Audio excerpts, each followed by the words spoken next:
वारंवार आम्ही आंदोलनं करत होतो, वारंवार येऊन इथे चर्चा करत होतो, आंदोलनं करत होतो की हा कचरा देवगड जामसंडेच्या नागरिकांच्या कचऱ्यासंदर्भात काहीतरी सोय करणं आवश्यक होतं. परंतु याची दखल आपले आमदार, कार्यसम्राट आमदार नितेश राणे यांनी घेतली आणि त्यांचे सहकारी माजी नगराध्यक्ष योगेशजी चांदोसकर यांनी मिळून हा आता तुम्ही आमच्या मागे पाहत असाल इथला जो पूर्वीचे तुम्ही फोटो पाहिले असतील आणि आता आफ्टर आणि बिफोर हे जे तुम्ही फोटो पाहतात पूर्ण कचरा इथला उचललेला आहे आणि एक नागरिकांमधून समाधान व्यक्त होत आहे. त्याच संदर्भात आम्ही सगळ्या नागरिकांना सांगण्यासाठी आज सगळे भाजपचे पदाधिकारी नगरसेवक इथे जमलेलो आहोत आणि माननीय नितेशजी राणे, योगेशजी चांदोसकर आणि त्याचप्रमाणे ओमटेक असोसिएशनचे आम्ही इथे खूप खूप धन्यवाद मानू इच्छितो.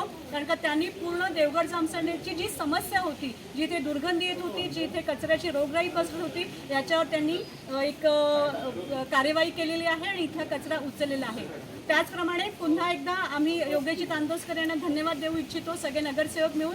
कारण का त्यांनी स्वतःच्या मालकीची जागा आहे ही कचरा डम्पिंगचं ग्राउंड करण्यासाठी दिलेली आहे. त्याचे माझ्याकडे फोटो आहेत आणि ते मी आता पत्रकारांना देणारच आहे की ज्याप्रमाणे त्यांनी तिथे एक त्यांचं एक स्ट्रक्चर लावलेलं आहे, कचऱ्याचं बेड टाकलेले आहेत आणि सगळा कचरा तिथे एकत्र केला जात आहे. त्याबद्दल आम्ही सर्वजण मिळून योगेशजी चांदोसकर यांना धन्यवाद देतो.